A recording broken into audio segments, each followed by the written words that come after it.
तीन चीजों के ऊपर फोकस करना है। जावा 8, ठीक है, लॉजिकल प्रोग्राम्स, जिसके अंदर आएगा आपका एरे एंड स्ट्रिंग, और थोड़े बहुत हर एक के ऊपर एक 20-25 मिनट थोड़े ट्रिकी क्वेश्चन ट्राई करना है हर एक टॉपिक के ऊपर।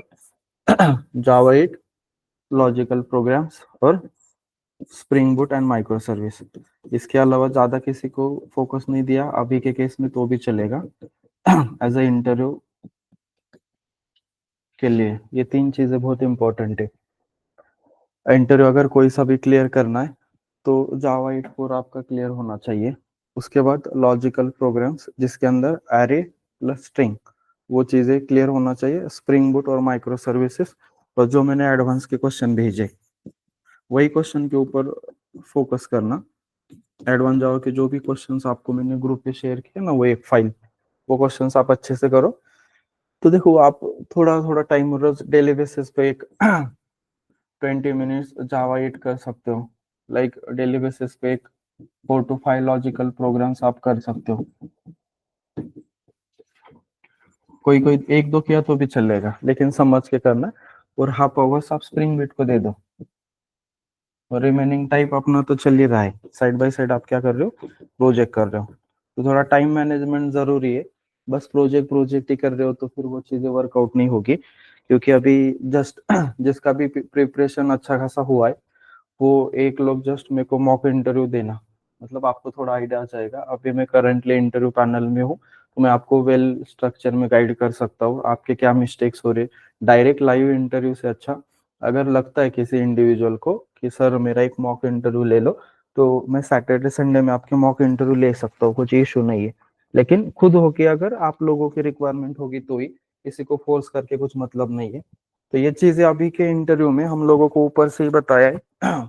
हमारी मीटिंग्स होती है डेली बेसिस पे कि इंटरव्यू में क्या क्या चीजें क्लाइंट से क्लियर होनी चाहिए। तो देखो ये चीजें मैंने यहाँ पे मेंशन की है। जावा 8 कंपलसरी आना चाहिए। उसके बाद एक या दो लॉजिकल प्रोग्राम्स हमको चेक कराना रहता है कि कैंडिडेट का लॉजिक कितना बिल्ड है, वो प्रोग्राम कर पा रहा है क्या। 90-80% भी अगर लॉजिक सही हुआ, ऐसा नहीं कि आउटपुट 100% ही आना चाहिए, थोड़ा बहुत इधर उधर हुआ तो भी चलता है। स्प्रिंग बूट, माइक्रो सर्विस ये मस्ट है। अगर ये नहीं होगा तो हम लोगों को स्ट्रिक्टली बोला है कि कैंडिडेट को नेक्स्ट राउंड पे भेजना ही नहीं है। और एडवांस जावा के थियोरेटिकल क्वेश्चंस जो मैंने आपको भेजे उतना कर लेना, कुछ बाकी करने की जरूरत नहीं है। और प्रोजेक्ट तो अपना चल ही रहा है side by side. Yes Nikita, क्या चल रहा है अपना, थोड़ा रिप्लाई करो। Nikita, Jinal, Rashmi. Yes sir. Hmm. Yes sir, चल रहा है सर। मैं हम्म। आउट ऑफ हूँ तो मैं 15 दिन बाद आपको एक इंटरव्यू दे दूंगी। ओके। ठीक है, मतलब अभी आया ना जीनल कॉन्फिडेंस, सब चीजें चल रही है ना सही से, कुछ इशू नहीं है ना। यस सर, चल रहा है। ओके सर रश्मि। सिर्फ वो डीएसए में थोड़ा प्रॉब्लम हो रहा है, तो वो नहीं किया तो चलेगा ना अभी, उस अभी लीनियर सर्च बुलियन नहीं नहीं, सर्च। वो कंपलसरी नहीं है। 10 में एक आध इंटरव्यू में कभी अगर किसी ने गलती से पूछा तो पूछते डीएसए, तो अभी इतना लोड लेने की जरूरत नहीं, उसको अभी रहने दो साइड में। जो अपनी चीज है उसके ऊपर पहले फोकस करो। डीएसए का देखेंगे अपन बाद में, ऐसा कुछ वो मैंडेट नहीं है कि वो आना ही चाहिए। ठीक है। Okay sir. हम्म। बाकी और कोई है, मतलब आपका कैसा प्लान है, कब से इंटरव्यू वगैरह स्टार्ट करना है, रश्मिता, नेहा। सर मेरा भी 15 दिन के बाद। ओके। एक बार आप बात कर लेना सुमी, अपन थोड़ा वर्कआउट कर लेते हैं, आपका जितना भी गैप वगैरह होता है ना उसके हिसाब से, और कुछ बेटर वे में अपन कर सकते हैं क्या, एक बार ट्राई करते हैं, ठीक है। ठीक है सर। हम्म। सर मैं भी 10-12 दिन के बाद इंटरव्यू दूंगी। हाँ चलेगा, कुछ इशू नहीं है, मतलब आप खुद होके ही बोलना। मैं इंडिविजुअल किसी को बोल नहीं सकता कि आप देना चाहते हो या नहीं। ग्रुप पे भी डेली बेसिस पे आ रही है ओपनिंग वगैरह, उसको अप्लाई करो। ये शायद कल एक वॉक इन है एससीएल का, जो 1 to 2 years का वॉक इन इधर हिंजवड़ी में। अगर किसी को जाना है तो आप लोग जा सकते हो, वो शायद मैंने ग्रुप पे भेजा है ऑलरेडी। प्लस बिरला सॉफ्ट का भी ओपनिंग है, ये भी कंपनी अच्छा है, बिरला सॉफ्ट। इसका लाइक 3.5 से लेके शायद 5 में श्योर नहीं एक्सपीरियंस कितना है। तो यहाँ पे डायरेक्ट है, अलाउ आपको किया जाएगा, कुछ इश्यू नहीं क्या है मतलब। स्टार्ट कर सर वहाँ पे? हम्म। 4 वर्षाचं आहे तिकडे, हाँ 4 वर्षाचा तो 4 अपन प्लस.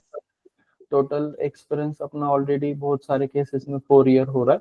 रिलेवेंट एक्सपीरियंस में आप लोग 3 ईयर दिखा सकते हो, जैसा मैंने आपको गाइड किया था। सर ऐसा अजून एक विचारायचं होतं की ते HCL मध्ये पण आहे इंटरव्ह्यूचं, म्हणजे उद्या वॉक इन आहे तिकडे. हम्म तिकडे पण 1 ते 2 वर्षाचं आहे, तर मग करू शकतो का आपण? देखो ये दोनों कंपनी ना हाफ हाफ डिस्टेंस के किलोमीटर में, हाँ. एचसीएल और आपका बिरला सब ज्यादा से ज्यादा 1 किलोमीटर का डिफरेंस होगा दोनों के बीच में। तो जहाँ पे अलाउ करेंगे वहां पे आप इंटरव्यू दे सकते हो, ऐसा कुछ नहीं है।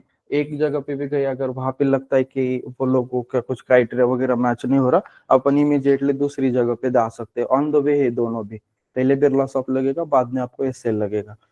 तो आप प्लान कर सकते हो दोनों अटेंड करने का, जैसा भी आपको ठीक लगता है। ओके ठीक है, सर. लेकिन ये दोनों कंपनी को बैंक स्टेटमेंट मैंडेट है।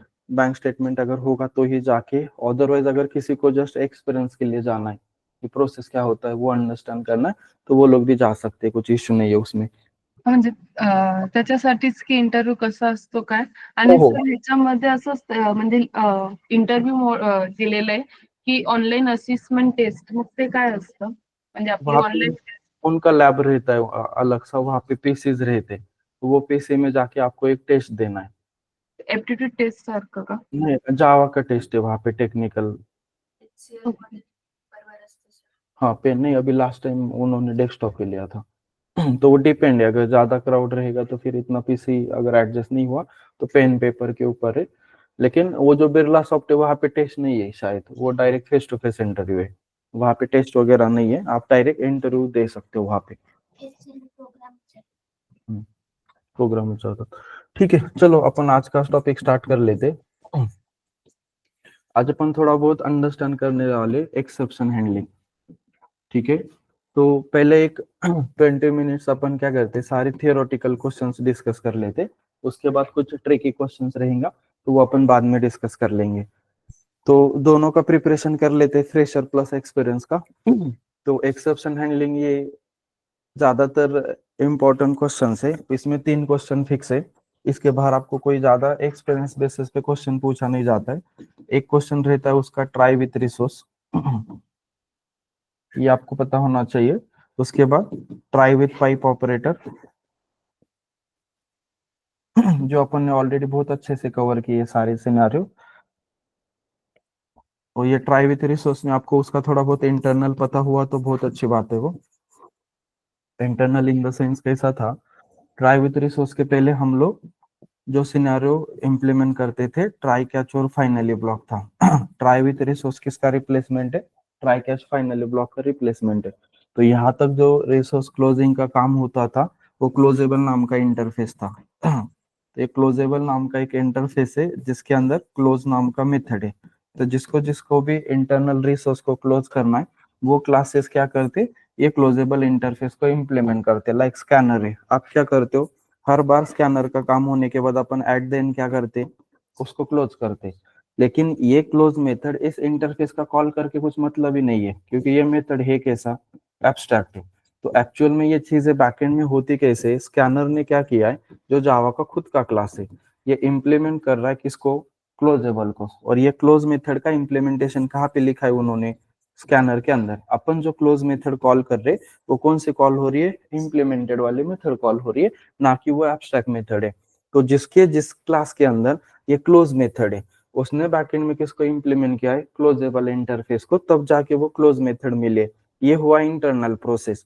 जब ये ट्राई विथ रिसोर्स फंक्शनलिटी आया था तो उनको एग्जिस्टिंग चीजों को डिस्टर्ब नहीं करना था, तो उन लोगों ने क्या किया, ट्राई विथ रिसोर्स में ट्रांजेक्शन जैसा ही कंप्लीट होता है, तो जितने भी रिसोर्सेस अपन ओपन किए वो ऑटोमेटिकली क्लोज होते, यहाँ पे आपको क्लोज करने की जरूरत नहीं। तो उसके लिए उन लोगों ने जेडीके 1.7 में एक ऑटो क्लोजेबल नाम का नया इंटरफेस डिफाइन किया है। कौन सा, ऑटो क्लोजेबल। ये आपका एक्सटेंड करता है क्लोजेबल को, और फिर जाके वो ऑटोमेटिक वाले क्लोजिंग फंक्शनलिटी इसके अंदर उन लोगों ने इंप्लीमेंट किया है। तो देखो ये हुआ थोड़ा इंटरनल फंक्शनलिटी।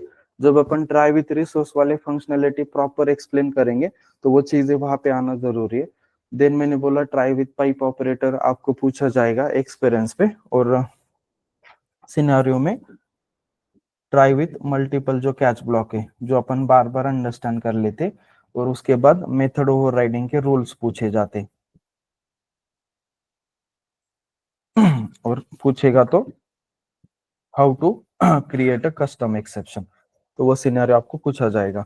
ठीक है, तो मेरे को एक सिंपल यहाँ पे डेफिनेशन बताओ। अगर कोई आपको पूछता है व्हाट इज एक्सेप्शन, तो अपन क्या बोलेंगे कार्तिक उनको?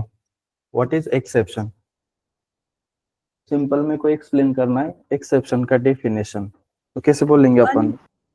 हम्म Unwanted, unexpected event that disturbs the normal flow of our program is known as exception.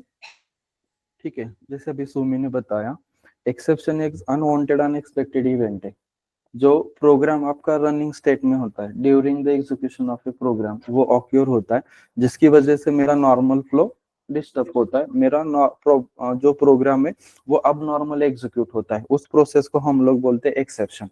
ये एक यूनिवर्सल टर्म है। जावा ने जो टॉपिक इंप्लीमेंट किया है वो क्या है? Exception handling. तो एक्सेप्शन हैंडलिंग एक मैकेनिज्म है जिसके थ्रू अपन रन टाइम पे जितनी भी एरर्स ऑक्योर होती है वो सारी एरर्स को हम लोग क्या कर सकते हैं? हैंडल कर सकते हैं, जिससे मेरा प्रोग्राम क्या होता है? नॉर्मल टर्मिनेशन के पास जाता है। ठीक है, अब ध्यान से सुनना।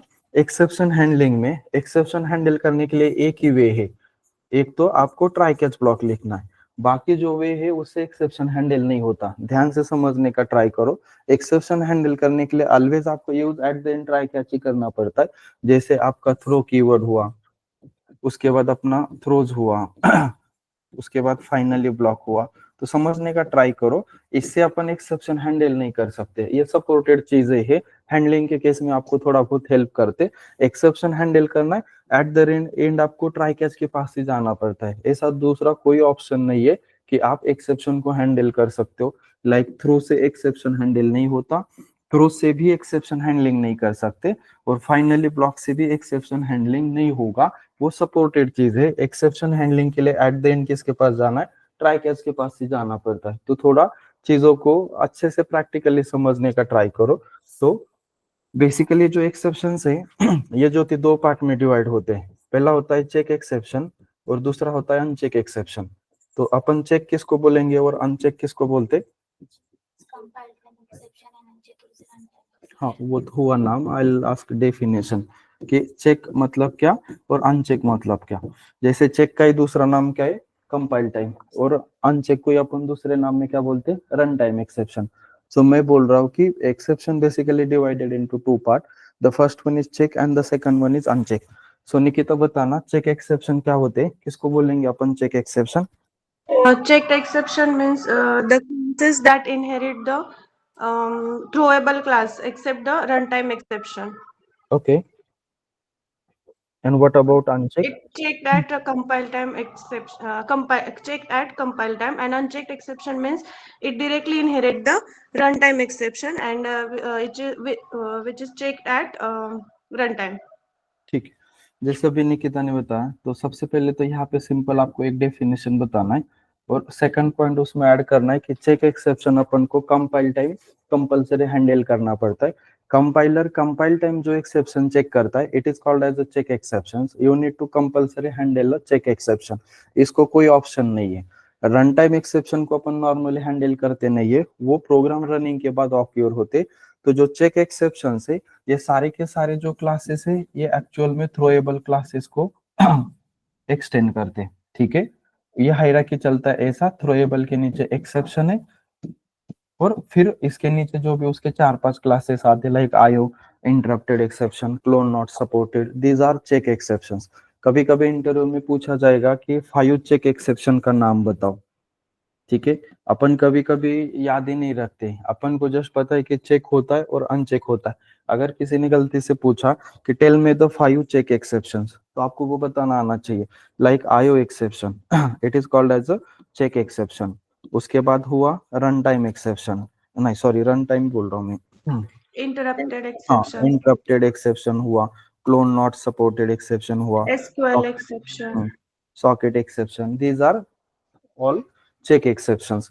और जो अनचेक एक्सेप्शंस होते हैं नॉर्मली हम लोग इसको हैंडल करते नहीं है। अपन जो लेक्चर के टाइम पे मैं आप लोगों को कोर जावा में पढ़ाता था, वो आपको एक्सेप्शन दिखाने के लिए नॉर्मली मैं वो कोड राइट करता था। इंडस्ट्री में अनचेक एक्सेप्शन नॉर्मली हैंडल कोई करता ही नहीं है, वो वैसे भी प्रोग्राम रन होने के बाद ही आने वाले। तो बेसिकल एक्सेप्शंस हैंडल होते चेक और कस्टमाइज एक्सेप्शंस। कौन से एक्सेप्शन नॉर्मली हैंडल किए जाते? चेक और जो भी आपके कस्टमाइज एक्सेप्शंस होते उसको हम लोग नॉर्मली हैंडल करते। अनचेक एक्सेप्शंस अपन बहुत सारे नाम बता सकते, क्योंकि प्रैक्टिस के केस में भी अपन अनचेक का ही प्रैक्टिस कराते हैं बहुत सारे सिनेरियो में। वो बहुत इजी रहते ऑक्योर कराना, चेक बहुत डिफिकल्ट रहते, नॉर्मल केस में वो जनरेट होते नहीं। Like uncheck simple simple scenario में आते, लाइक मैंने क्या किया 10/0 आ गया अनचेक एक्सेप्शन। अगर मैं किसी नल मेमोरी के ऊपर ऑपरेशन परफॉर्म किया, अगेन अनचेक ऑक्योर हुआ। अगर मैं किसी नंबर की जगह पे कोई स्ट्रिंग स्टोर किया, अगेन अनचेक आ गया। अगर मैं एरे के ऊपर काम कर रहा हूँ, वो इंडेक्स ही अवेलेबल नहीं है, अगेन अनचेक एक्सेप्शन ऑक्योर हुआ। तो ये बहुत सिंपल से रहते हैं। जस्ट दैट्स व्हाई अपन कोडिंग के टाइम पे भी प्रायोरिटी रन टाइम को देते, दैट्स व्हाई। लेकिन चेक का इंपॉर्टेंट रोल रहता है, हैंडल अपन नॉर्मली चेक या कस्टमाइज एक्सेप्शन करते, उसको याद रखना, ठीक है। उसके बाद ways to handle exception in Java. अगर कोई ऐसा पूछेगा तो उसको सारे वेज बताना है। लाइक अपन बोलेंगे ट्राई ब्लॉक, अपन बोलेंगे कैच ब्लॉक, अपन बोलेंगे फाइनली ब्लॉक, अपन बोलेंगे थ्रो एंड थ्रोज, ठीक है। तो देखो इतने ऑप्शन है अपने पास, लेकिन एट द एंड हैंडलिंग के लिए मैं बोल रहा हूँ क्या, किसके पास जाना है? ट्राई कैच के पास ही जाना है, इसके अलावा ऑप्शन नहीं है। बाकी अपने को कुछ कुछ चीजों में सपोर्टेड वेज दिए, like finally block, throw block और कैच ब्लॉक। अब normally simple try catch block कैसे राइट किया जाता है, जस्ट आपका एक ओवरव्यू आपका क्लियर करा रहा हूं। देखो मैंने लिखा एक ट्राई ब्लॉक, जहां पे मेरा ट्राई क्लोज हुआ वहां से मेरा कैच ब्लॉक स्टार्ट हुआ।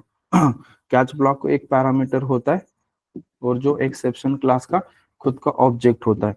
और कैच ब्लॉक के अंदर हम लोग नॉर्मली एक्सेप्शन प्रिंटिंग का काम करते हैं, जिसके लिए अभी के केस में हम लोग कौन सा मेथड यूज कर रहे हैं? प्रिंट स्टैक ट्रेस करके जो मेथड है उसको यूज कर रहे हैं। तो देखो ट्राई कैच ब्लॉक नॉर्मली ऐसा दिखता है। अगर किसी ने फ्रेशर को क्वेश्चन पूछा कि मेरे को ट्राई कैच एक्सप्लेन करो, तो ट्राई एक कीवर्ड है, उसके बाद अगर ब्रैकेट लगाओगे तो वो ब्लॉक में कन्वर्ट हो जाता है। आपको पता है ना, स्टैटिक एक कीवर्ड है, उसके बाद अगर अपन ऐसा ब्रैकेट लगाएंगे तो वो किस में कन्वर्ट हुआ? ब्लॉक के अंदर कन्वर्ट हुआ। तो सेम चीज है, ये सारे कीवर्ड है, कैच, ट्राई, फाइनली। अपन बोलते ना जावा के अंदर लगभग 47 के आसपास कीवर्ड है, तो यही सारे कीवर्ड है। लगभग अपन गए होंगे 30-35 के आसपास, बहुत सारे कीवर्ड अपन कोर जावा में ही कवर किए थे। तो देखो ये हुआ ट्राई ब्लॉक, ये हुआ कैच ब्लॉक। तो दोनों ब्लॉक एट ए टाइम कभी एग्जीक्यूट नहीं होते। एक तो आपका ट्राई ब्लॉक सक्सेसफुली एग्जीक्यूट हुआ तो अपना कंट्रोलर कहाँ पे नहीं जाता? कैच ब्लॉक के अंदर जाता नहीं। कैच ब्लॉक का जस्ट इतना काम है, अगर ट्राई कोई एक्सेप्शन थ्रो कर रहा है तो उसका जो हैंडलिंग होता है वो कहाँ पे होता है? कैच के अंदर होता है। तो कैच तभी पिक्चर में आता है जब ट्राई के अंदर कोई एक्सेप्शन आता है। अब यहाँ पे भी एक चीज याद रखना है, अगर मैंने ट्राई के अंदर कुछ लाइन ऑफ कोड लिखा है, अगर ट्राई के अंदर लाइन नंबर 3 पे कोई एक्सेप्शन ऑक्योर हुआ तो ट्राई का रिमेनिंग कोड स्किप किया जाता है। ध्यान से समझने का ट्राई करो। ट्राई ब्लॉक के अंदर जिस किसी भी लाइन के ऊपर एक्सेप्शन आता है उसके बाद वाला ट्राई का कोड स्किप किया जाता है। कंट्रोलर इमीडिएटली जिस लाइन के ऊपर एक्सेप्शन हुआ है उसके बाद उसको हैंडलिंग के लिए किधर चला जाता है? कैच ब्लॉक के अंदर चला जाता है। तो देखो ये ब्लॉक बहुत इंपॉर्टेंट है। तो अपन पूरे एक्सेप्शन हैंडलिंग के अंदर जो भी पास्ट लेक्चर लिए थे उसके अंदर हर दिन आके अपन सीख रहे थे कि ट्राई कैच को राइट कैसे करना है। कभी मैंने पढ़ाया था ट्राई कैच लिखो, कभी मैं बोला ट्राई कैच के साथ फाइनली ऐड करो, कभी मैं बोला ट्राई के अंदर इनर ट्राई कैच लिखो, कभी मैं बोल रहा था एक ट्राई को मल्टीपल कैच ब्लॉक लिखो, कभी मैंने बोला try with pipe operator right करो। तो यही अपन डेली बेसिस पे अंडरस्टैंड कर रहे थे, ठीक है। और किसी को अगर लगता है कि कुछ चीज डिस्कस करना है तो वो आप मुझे सजेस्ट कर सकते हो। मेरे से अगर कुछ रह जाता है तो अपन वो चीज भी डिस्कस कर सकते, ठीक है। अभी मैंने यहाँ पे try with inner try catch block write किया है, मतलब ट्राई के अंदर फिर से मैंने क्या किया है? एक ट्राई कैच ब्लॉक राइट किया है। It is called as a nested try catch block. इसको क्या बोला जाता है? Nested try catch block. इसका एग्जीक्यूशन कैसे होता है? अगर इनर ट्राई के अंदर कोई एक्सेप्शन ऑक्योर हुआ तो वो सबसे पहले प्रायोरिटी किसको देता है? इनर कैच को। अगर जो एक्सेप्शन इनर के अंदर ऑक्योर हुआ है, इनर ट्राई के अंदर, वो एक्सेप्शन हैंडल करने के लिए कैच का एक्सेप्शन कैपेबल है, तो आपका कैच ब्लॉक एग्जीक्यूट किया जाएगा। मतलब इनर ट्राई के अंदर फॉर एग्जांपल एक्सेप्शन जनरेट हो रहा है, अरिथमेटिक एक्सेप्शन, कहाँ पे आ रहा है वो, इनर ट्राई, और इनर के कैच में मैंने हैंडल किया है नंबर फॉर्मेट एक्सेप्शन। अब ध्यान से सुनना जो एक्सेप्शन इनर ट्राई के अंदर आया है, अपन ने हैंडल कौन सा किया है, नंबर फॉर्मेट। तो नंबर फॉर्मेट के पास इतना कैपेसिटी नहीं है कि तो वो किसको हैंडल कर सकता है, अरिथमेटिक को। तो उस केस में बैकअप बोल के आपका आउटर का कैच ब्लॉक पिक्चर में आता है। कौन सा कैच ब्लॉक पिक्चर में आता है, आउटर का।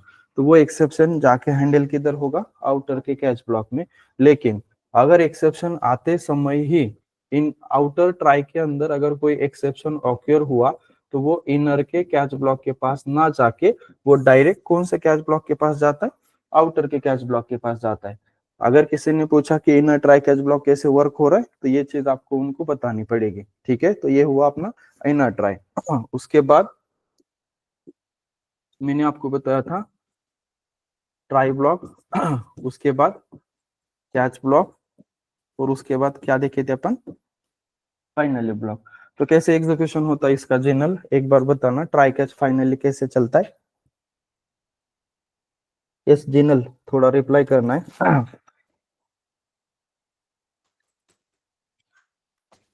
आवाज आ रही क्या मेरी, ऑनलाइन वाले लोग? Yes, sir. यस रश्मिता, बताना आप कैसे होता है try catch finally block execute. Sir final try कर जब फाइनली होता है तो फाइनली को ही वो करते हैं ना, लाइक हाँ, ये मुझे एक्सप्लेन करो ना, ये तीनों चीजें अगर मैं राइट किया तो एट द एंड इसका एग्जीक्यूशन कैसे होगा, मतलब किस किस सिनेरियो में फ्लो कैसे चलेगा। सर अगर ट्राई में कोई एक्सेप्शन होगा तो वो उसका जो होगा वो फाइनली में जाके कॉल होता है। ओके, सोनाली सांगा कसं होईल ते एक्झिक्यूट, काय प्रोसेस आहे हे? ट्राय ब्लॉक मध्ये जर एक्सेप्शन आलं हम्म. तर ते कॅच ब्लॉक मध्ये जाईल. हम्म. कॅच ब्लॉक त्याला हँडल करेल आणि जर सपोज कॅच ब्लॉक मध्ये पण ते हँडल नाही झालं हम्म.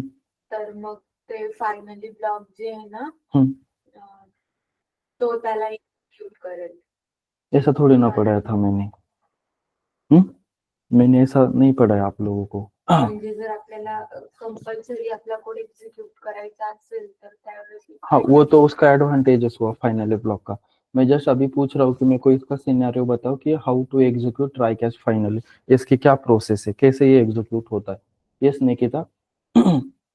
सर ट्राय ब्लॉक पहिल्यांदा एक्झिक्यूट होणार आणि जर त्याच्यामध्ये एक्सेप्शन असेल तरच तो कॅच मध्ये जाणार आणि Okay. एक्सेप्शन नसेल तर तो after try directly finally execute करणार आणि इफ सपोज ट्राय मध्ये जर एक्सेप्शन आलं तर तो कॅच ब्लॉक मध्ये हँडल करणार आणि मग फायनली ब्लॉक हे करणार. म्हणजे फायनली ब्लॉक ऑलवेज एक्झिक्यूट होणारच ट्राय कॅच ब्लॉक नंतर.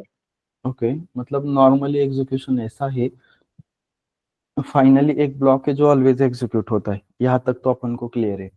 तो अगर ट्राई सक्सेसफुली एग्जीक्यूट हुआ तो फाइनली जो ये एट द एंड एग्जीक्यूट होता है, कभी भी सारी चीजें होने के बाद सबसे लास्ट में ये एग्जीक्यूट होगा, ये किसी के बीच में जाता नहीं है, अपना वेट करता है ऊपर वाली चीजें एग्जीक्यूट होने तक। तो ट्राई अगर सक्सेसफुली एग्जीक्यूट हुआ तो कैच अपना स्किप होता है, वो तो अपने को वैसे भी पता है। तो ट्राई के बाद डायरेक्टली कहाँ पे जाएगा, फाइनली ब्लॉक। फायनली अगर ट्राई में इन केस किसी लाइन के ऊपर कोई एक्सेप्शन ऑक्योर हुआ तो वो हैंडलिंग के लिए कहाँ पे जाता है, कैच, और देन कैच के बाद फिर अगेन एट द एंड किसके पास जाएगा, फाइनली। फायनली नॉर्मल प्रोसेस है ट्राई कैच फाइनली का एग्जीक्यूशन का। तो फाइनली एक ब्लॉक है जो ऑलवेज एग्जीक्यूट होता है। जैसे आपको इंटरव्यू में क्वेश्चंस पूछा जाता है कि मेरे को फाइनली ब्लॉक राइट करना है लेकिन वो एग्जीक्यूट नहीं होना चाहिए, तो क्या बताया था मैंने आप लोगों को, ट्राय ब्लॉक में सिस्टम डॉट एग्जिट 0 करना. ट्राई में नहीं बोला था मैंने, फाइनली ब्लॉक का जो, फाइनली में हाँ फाइनली ब्लॉक का जो फर्स्ट लाइन है वो आपको क्या लिखना है, सिस्टम डॉट एग्जिट। ठीक है, तो सिस्टम जावा का खुद का एक क्लास है जो आपको मिलेगा जावा डॉट लैन पैकेज के अंदर। कहाँ पे ये, जावा डॉट जावा लैन, डॉट लैन पैकेज. ये जो क्लास है ये फाइनल है, इसको आप लोग एक्सटेंड नहीं कर सकते। ये जो क्लास है इसका कंस्ट्रक्टर प्राइवेट है तो इसका ऑब्जेक्ट नहीं बना सकते। ये जो क्लास है इसके अंदर सारी चीजें स्टैटिक डिफाइन करके रखिए, बिकॉज क्लास भी फाइनल है और कंस्ट्रक्टर भी प्राइवेट है, तो ऑब्जेक्ट बना नहीं सकते, तो चीजें कॉल करना है तो वो डायरेक्टली क्लास के नेम से कॉल करना है, यही एक ऑप्शन अपने पास बचता है। ये जो क्लास है ये फाइनल है, इसका कंस्ट्रक्टर प्राइवेट है, इसका ऑब्जेक्ट नहीं बनेगा, इसके अंदर सारी चीजें स्टैटिक है और सारा की सारा चीजें कांस्टेंट है, जो उन्होंने राइट किया वही अपन को यूज करना पड़ेगा। एग्जिट एक स्टैटिक मेथड है सिस्टम क्लास की, जिस मेथड का काम है मेरे एप्लीकेशन को, मेरे प्रोग्राम को अगर मेरे को कहीं से फोर्सफुली टर्मिनेट करना है, तो जिस किसी भी लाइन के ऊपर आप लोग ये एग्जिट मेथड कॉल करोगे वहां से आपका कंट्रोलर इमीडिएटली बाहर चला जाता है, आपका प्रोग्राम फोर्सफुली टर्मिनेट होता है। मेरा रिक्वायरमेंट है मुझे मेरे एप्लीकेशन को, मुझे मेरे प्रोग्राम को फोर्सफुली टर्मिनेट करना है, तो जहां से आपको आपकी एप्लीकेशन को फोर्सफुली टर्मिनेट करना है उस लाइन के ऊपर आप लोग क्या करो, system dot exit method call कर दो, ये डायरेक्टली एप्लीकेशन को फोर्सफुली टर्मिनेट कर देता है। तो समझने का ट्राई करो, क्वेश्चन ऐसा था कि मेरे को फाइनली ब्लॉक राइट करना है लेकिन वो एग्जीक्यूट नहीं होना चाहिए, तो उसको अपन इस लाइन से स्किप करा सकते। It is just knowledge checking question, actual में रियल टाइम में इसका कोई सिनेरियो नहीं है यार, अपन अगर फाइनली ब्लॉक को रन ही नहीं करना चाहते तो राइट ही नहीं करेंगे, ठीक है।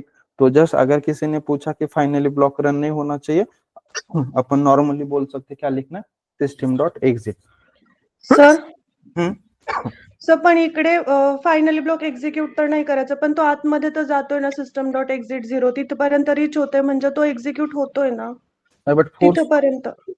तो फर्स्ट लाइन ही लिख ले, अदरवाइज फिर आप स्किप ऐसा भी कर सकते हो, ट्राई का सबसे लास्ट वाला लाइन सिस्टम डॉट एग्जिट लिखो, अदरवाइज कैच का सबसे लास्ट वाला line system dot exit. But normally इसका जो आंसर है हम लोग जो देते हैं इंडस्ट्री में वो फाइनली ब्लॉक का फर्स्ट लाइन ही लिखना है, ठीक है। ओके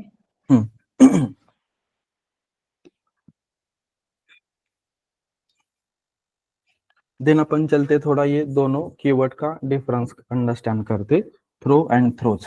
तो मेरे को एक एक डिफरेंस बताना। Yes Anjali, at which situation will go with throw keyword and at which situation will go with throws keyword? दोनों के दोनों क्या है, कीवर्ड है, एक्सेप्शन के केस में यूज होते हैं ये दोनों के दोनों कीवर्ड। बोलो अंजलि कब यूज करते थ्रो कीवर्ड? मैंने कल ही बोला था यार कि आने से पहले थोड़ा एक्सेप्शन हैंडलिंग प्रिपेयर करके आना, एटलीस्ट इतना तो आप कर ही सकते हो।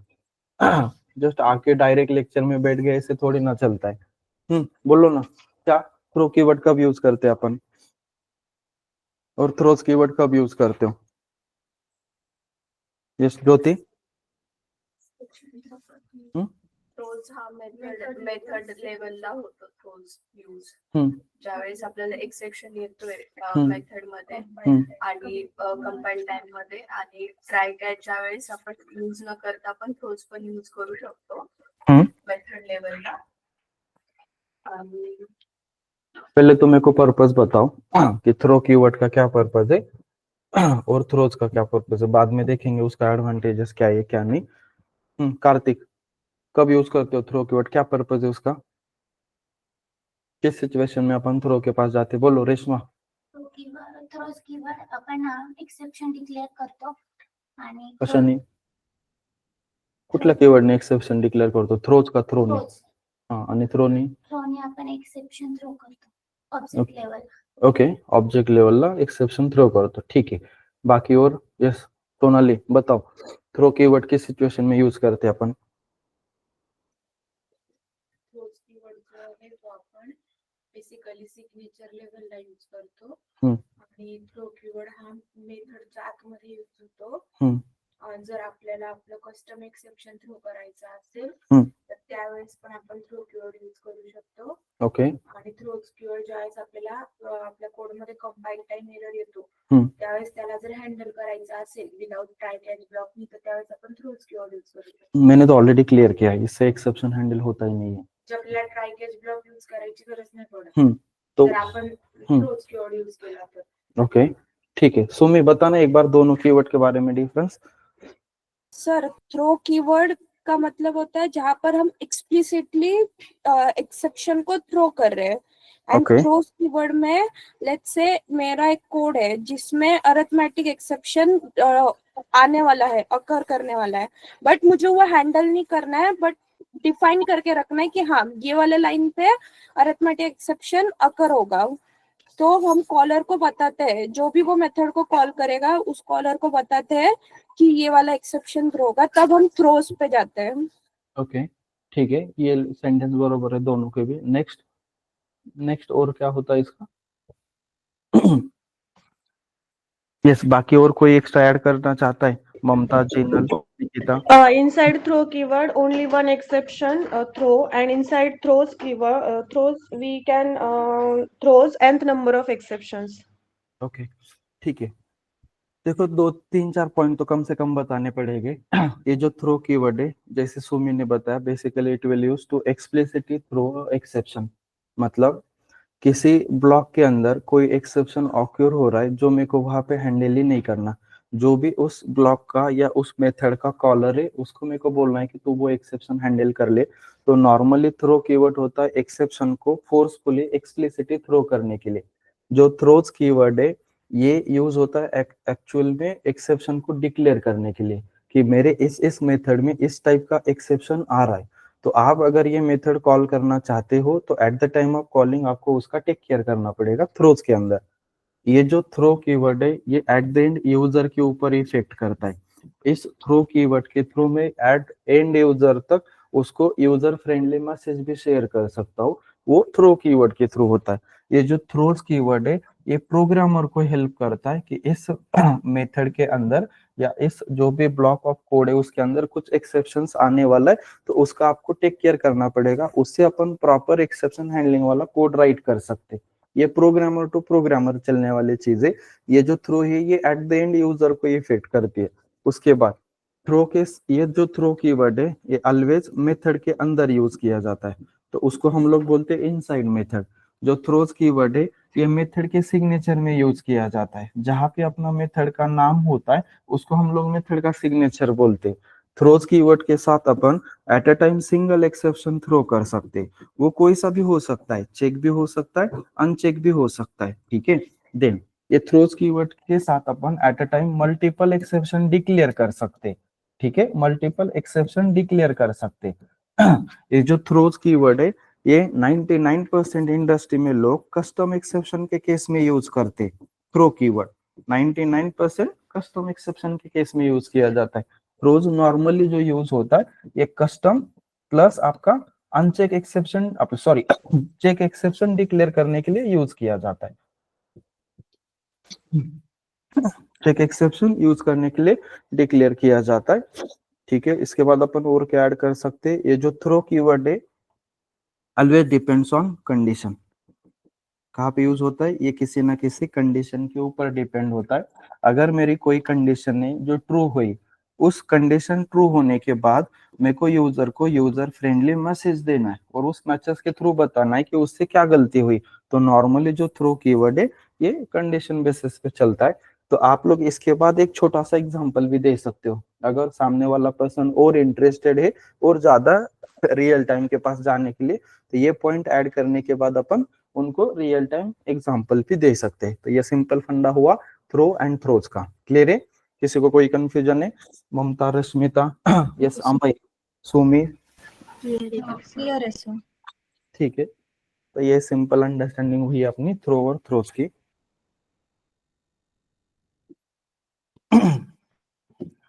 दिन मेरे को बताओ व्हाट इज कस्टम एक्सेप्शन। इसी को कुछ कुछ लोग यूजर डिफाइन एक्सेप्शन भी बोलते, कुछ लोग कस्टमाइज एक्सेप्शन भी बोलेंगे, सारी चीजें एक ही है। चलो Kartik, what is custom exception? Just अपन कल बोला कि लेक्चर बोल के करना है, वैसे ही आ गए अपन, राइट? अंजलि, ज्योति, कुछ बताना नहीं है अपन को, क्या होता है कस्टम एक्सेप्शन? त्यावेळेस प्रोग्रामरला माहिती आहे की त्या एक्सेप्शन येणार आहे, पण तो म्हणजे शुअर नाहीये की येऊ शकतो म्हणून त्यावेळेस प्रोग्रामर तिथं कस्टम एक्सेप्शन डिक्लेअर करतो. ओके, ये हुई requirement how to define a custom exception. ऐसा क्या रिक्वायरमेंट होगा? जैसे आपने बोला तो वो रिक्वायरमेंट फॉलो करके हम लोग कौन सा एक्सेप्शन डिफाइन करेंगे? Custom exception. अब इसके रूल्स फॉलो करने पड़ते हैं कस्टम एक्सेप्शन डिफाइन करने के। तो अगर मेरे को एक कस्टम एक्सेप्शन डिफाइन करना है तो मेरे को कौन से चीजों का टेक केयर करना पड़ता है, कैसे डिफाइन करूंगा। लेट्स कंसिडर करो सिंपल एग्जांपल है, एज नॉट वैलिड। मेरे को एक कस्टमाइज एक्सेप्शन डिफाइन करना है, तो कैसे डिफाइन करेंगे, क्या क्या चीजों का टेक केयर करना पड़ता है। सर पहले हम एक क्लास बनाएंगे जो कि एक्सटेंड करेगा एक्सेप्शन क्लास को। फिर ओके उसमें एज नॉट वैलिड उसका कंस्ट्रक्टर लिखेंगे और उसमें स्ट्रिंग और उसके अंदर स्ट्रिंग मैसेज के अंदर वापस सुपर कॉल करेंगे, मींस एक्सेप्शन क्लास का सुपर कंस्ट्रक्टर कॉल करेंगे। एंड फिर नीचे सर ट्राई कैच लिखेंगे सो दैट मतलब जैसे अब मैंने एक मेथड लिखा है age not valid, if age is greater than 18 रहेगा तो ही हम वोट कर सकते हैं, else throw new age not valid, और जो भी हमारा कस्टमाइज मैसेज है वो हम पास करेंगे उसमें, एंड वही ट्राई कैच में उसको हम हैंडल कर लेंगे। ठीक है, जैसा आपने बताया वो सही है। तो देखो कस्टमाइज एक्सेप्शन के लिए सबसे पहले चीज तो आपको ये फाइंड आउट करनी पड़ेगी कि कस्टम एक्सेप्शन जो है वो आपको अनचेक डिफाइन करना है या चेक डिफाइन करना है। क्या बोला? कस्टमाइज एक्सेप्शन भी दो टाइप का हो सकता है, वो अनचेक भी हो सकता है और वो चेक भी हो सकता है। तो सबसे पहले तो आपको आइडेंटिफाई कराना है कि आपको जो कस्टम एक्सेप्शन बनाना है वो अनचेक के अंदर जाना चाहिए या चेक के अंदर जाना चाहिए। तो ये कैसे मैं आइडेंटिफाई करूंगा अंजलि, मेरे को कैसे पता चलेगा कि मेरा जो कस्टम एक्सेप्शन है वो चेक है या अनचेक है? ज्यावेळेस रन टाइमला येईल त्यावेळेस आपल्याला कळेल की तो रन टाइम एक्सेप्शन आहे, आणि ज्यावेळेस प्रोग्राम राईट केलेला आहे आणि ज्यावेळेस कंपाईल टाइमला येईल तर मैं बोल रहा हूँ जो मैं एक्सेप्शन डिफाइन करूंगा वो एक्सेप्शन चेक वाले कैटेगरी में जाएगा या अनचेक वाले कैटेगरी में जाएंगे, ये कैसे अपन आइडेंटिफाई करेंगे? दो टाइप के एक्सेप्शन, एक तो वो जाएगा किधर, चेक के अंदर, और दूसरा कहाँ पे जाएगा, अनचेक। तो ये कैसे पता चलेगा कि वो चेक है या अनचेक है? सिंपल है, मैंने जो क्लास डिफाइन किया फॉर एग्जांपल ए, अगर मैं इस ए को एक्सटेंड कराया एक्सेप्शन क्लास से तो वो किधर गया, अभी भी नहीं बता रही, चेक के अंदर गया ना। ठीक है, अगर मैं यहाँ पे एक्सटेंड किया फॉर एग्जांपल रन टाइम, अब किसके अंदर गया, अनचेक के अंदर। सिंपल है, तो आप लोग डिसाइड करोगे कि आपको अनचेक वाला कस्टमाइज एक्सेप्शन बनाना है या चेक वाला कस्टमाइज एक्सेप्शन बनाना है। वो डिसाइड कैसे होगा कि आप किसको एक्सटेंड कर रहे हो। आप एक्सेप्शन को एक्सटेंड करोगे तो वो जाएगा चेक वाले कैटेगरी में, और आप रन टाइम को एक्सटेंड करोगे तो वो अनचेक वाले कैटेगरी में जाएगा। लेकिन इंडस्ट्री में 99% हम लोग जो कस्टमाइज एक्सेप्शन बनाते वो ऑलवेज किस कैटेगरी में लेके जाते, चेक वाले कैटेगरी में। अनचेक वाले एक्सेप्शन हम लोग डिफाइन नहीं करते। तो ऑलवेज आपके क्लास ने किसको एक्सटेंड करना चाहिए, एक्सेप्शन क्लास को एक्सटेंड करना चाहिए।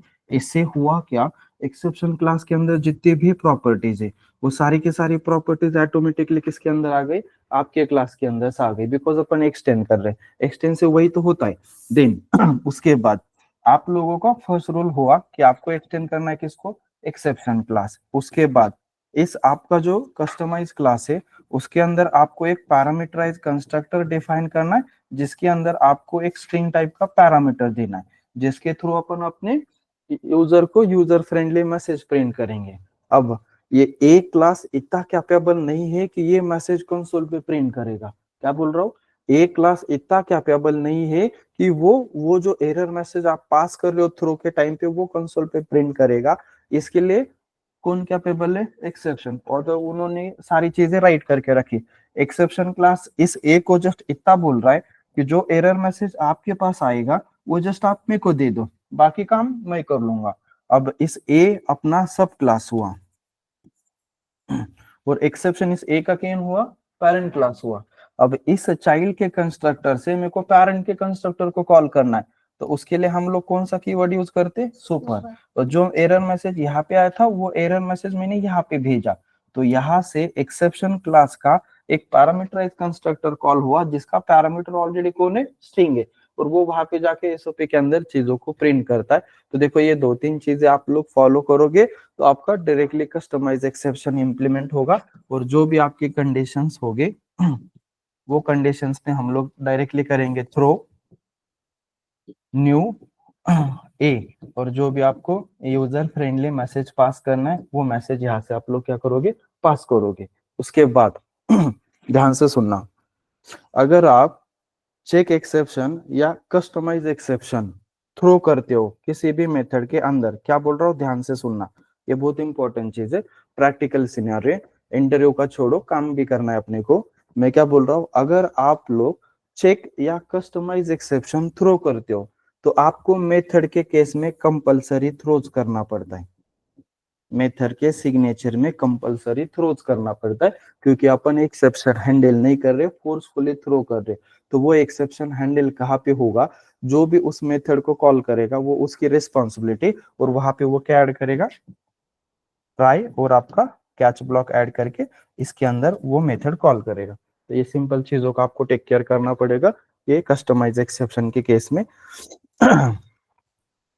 ठीक आहे, कॅश ब्लॉकच्या ह्याच्यामध्ये म्हणजे वेगळं operator अरे ते पाईप ऑपरेटर वेगळा सिनारिओ आहे, आपण आता डिस्कस काय करतोय, ट्राय विथ मल्टिपल कॅच, मग तुम्ही तिकडे का जाताय पाईप ऑपरेटरला?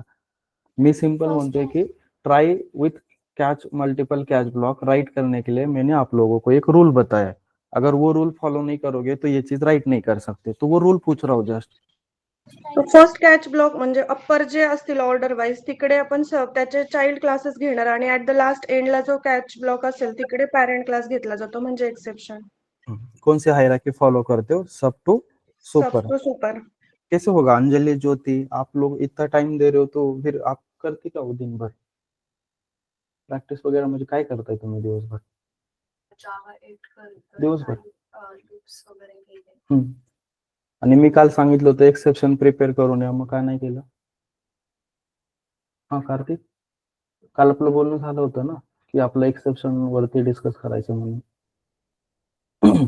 तो जो भी फर्स्ट कैच ब्लॉक होता है वहां पे ऑलवेज आपको सब क्लास राइट करना है। उसके बाद वाला जो कैच ब्लॉक होता है, एक तो उसका सेम लेवल का क्लास आपको राइट करना है, अदरवाइज इस सब का आपको क्या राइट करना है, पेरेंट राइट करना है। अगर इसके बाद फिर से यहाँ पे आओगे तो जो सेकंड में लिखा है उसका सेम लेवल का क्लास यहाँ पे आएगा, अदरवाइज उसका पेरेंट आएगा। अगर ये रूल फॉलो करोगे तो ही आप किसको राइट कर सकते हो, try with multiple catch block को। तो ये इंटरव्यू का फेमस क्वेश्चन है, आपको पूछा जाएगा कि try with multiple catch block कैसे राइट करेंगे, उसके लिए कौन सा रूल फॉलो करना पड़ता है। तो ये रूल अपन फॉलो करेंगे तभी जाके try with multiple catch block execute होगा, अदरवाइज वो एग्जीक्यूट नहीं होगा।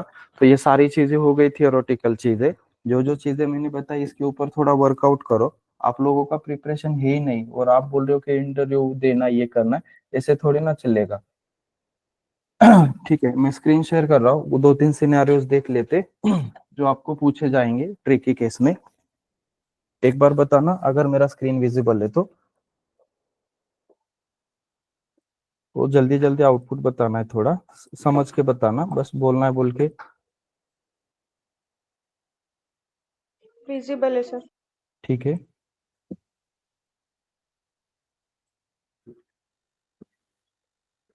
एक्सेप्शन एक्सेप्शन एक्सेप्शन, ठीक है। ये आपका फर्स्ट प्रोग्राम है, so what will be the output for this program?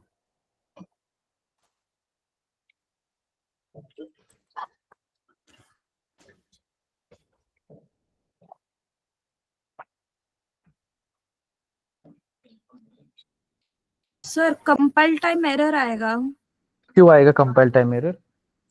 Sir, because catch के बाद हमने यहाँ पर रिटर्न कर दिया है, तो रिटर्न के बाद वापस हम यहाँ पर टास्क कंप्लीटेड, ये ऐसा नहीं हो सकता।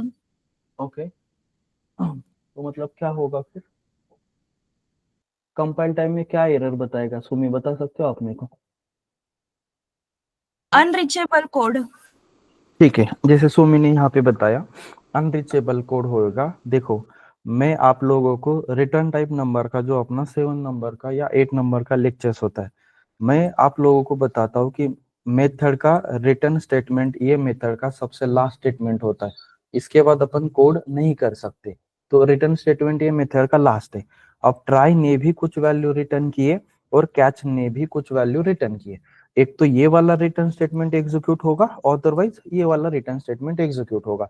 अब इसके बाद में फिर से कोड करने का ट्राई कर रहा हूँ, तो it is called as unreachable code. Controller यहाँ तक कभी रीच ही नहीं हो पाएगा, तो ये कंपाइलेशन में इशू दिखेगा। एक तो आपको ये रिटर्न स्टेटमेंट रिमूव करना पड़ेगा। अब कोड कैसे चलेगा?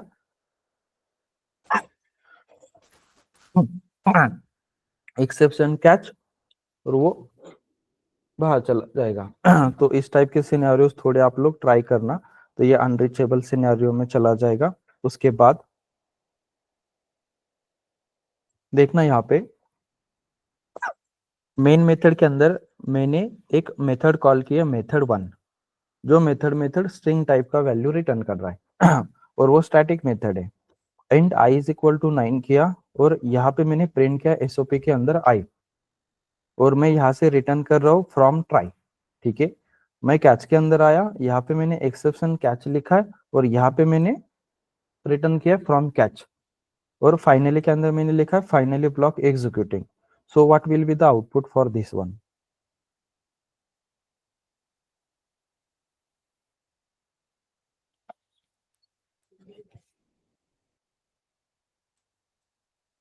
Sir finally block executing and फिर रिटर्न, फिर 9 प्रिंट होगा। सर पहले 9 प्रिंट होगा, फाइनली ब्लॉक एग्जीक्यूटिंग एंड फिर रिटर्न फ्रॉम ट्राई वो प्रिंट होगा। ओके, सबको लग रहा है ऐसा ही होगा? रश्मिता, ममता, निकिता, असंच होईल का आउटपुट जे सुमीने सांगितले ते? यस निकिता, तुम्हाला काय वाटतं, काय प्रिंट होईल?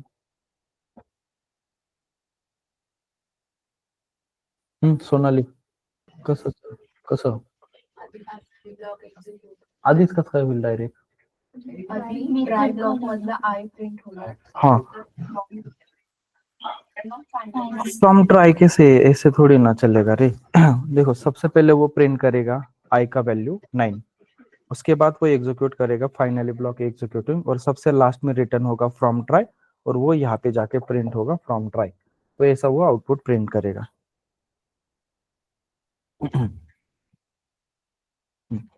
चलो इसका आउटपुट बताना आप। अब मैंने ट्राई का रिटर्न स्टेटमेंट हटा के फाइनली के मतलब लास्ट में ऐड किया है। काय होईल? आधी आय प्रिंट होईल. हम्म. आय प्रिंट नाही होणार, तिथे अरिथमेटिक एक्सेप्शन येईल. ओके, तो एक्सेप्शन कॅच होईल.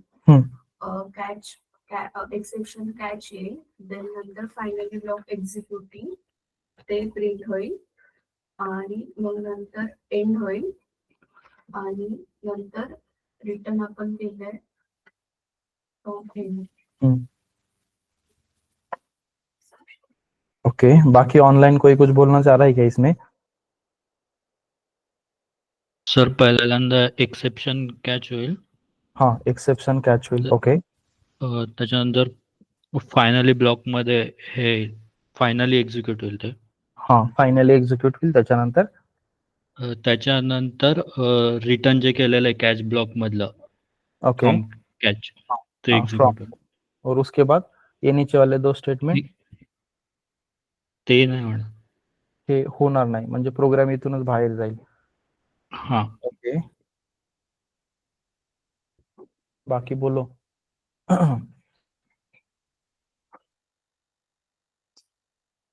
Sir exception caught finally block executing फिर रिटर्न फ्रॉम कैच, वो रिटर्न नहीं होगा बट वापस system dot out dot println and और फिर फ्रॉम एंड. ओके, तो वो जो रिटर्न वाला स्टेटमेंट है वो अपना मेन मेथड में प्रिंट होगा, ऐसा बोल रहे हो आप? हाँ sir. Okay, return from and नाही प्रिंट होणार, कारण की ते फायनली नंतर आहे ना, तो एक्झिक्यूट नाही होणार. ओके, मतलब फाइनली ब्लॉक के बाद अगर अपन कुछ कोड लिखते तो वो एग्जीक्यूट नहीं होता, ऐसा है क्या? ठीक है, एक बार चेक कर लेना. ये एक इंटरव्यू का अभी फेमस क्वेश्चन चल रहा है मार्केट में. Can you throw any exception inside a lambda expression body? ठीक है, कि लैम्बडा के अंदर आप लोग एक्सेप्शन को थ्रो कर सकते हो क्या? तो when using a standard functional interface Java provided So you can only throw a uncheck exception because standard functional interface do not have a throw clause in the method signature. तो ये just एक theoretical question है, अगर किसी ने पूछा तो simple बताना है कि अपन नॉर्मल अनचेक एक्सेप्शन को थ्रो कर सकते हैं in between lambda. What happens if an exception is thrown in finally block? अब ये वाला सिनेरियो बताओ कि मेरा ट्राई भी थ्रो कर रहा है और फाइनली भी थ्रो कर रहा है, तो क्या होगा? सर एक्सेप्शन इन ट्राई और एक्सेप्शन इन फाइनली दोनों ही एग्जीक्यूट होंगे. नहीं, ये थ्रो कर रहे अपन यहाँ पे, सुमी थ्रो कर रहे यहाँ पे, तो कौन सा एक्सेप्शन थ्रो होगा? एक्सेप्शन इन ट्राई होगा या एक्सेप्शन इन फाइनली होगा? एक्सेप्शन इन फाइनली होना ये ना, आपको पता है फाइनली ब्लॉक ऑलवेज एग्जीक्यूट होने वाला, तो एट द एंड वो इस कंपाइलेशन वाले को रन टाइम पे ओवरराइट कर देगा. What happens if null is thrown an exception?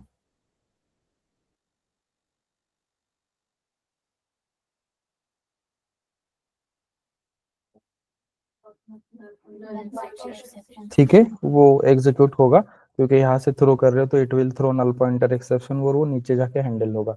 तो इस टाइप के कुछ सिनेरियोज आप लोग ट्राई करो. ये सिनेरियो मैं आपको ग्रुप पे भेज देता हूँ. कल अपन थोड़ा बहुत कलेक्शन स्टार्ट कर लेंगे, तो कल के लेक्चर में आपको एक्सेप्शन प्रिपेयर करके आना है, मतलब सॉरी कलेक्शन. मैं आपको इवनिंग में अपडेट कर दूंगा अगर कुछ चेंज होता है लेक्चर में तो. ठीक है, चलो अपन आज वेट कर लेते. Thank you guys.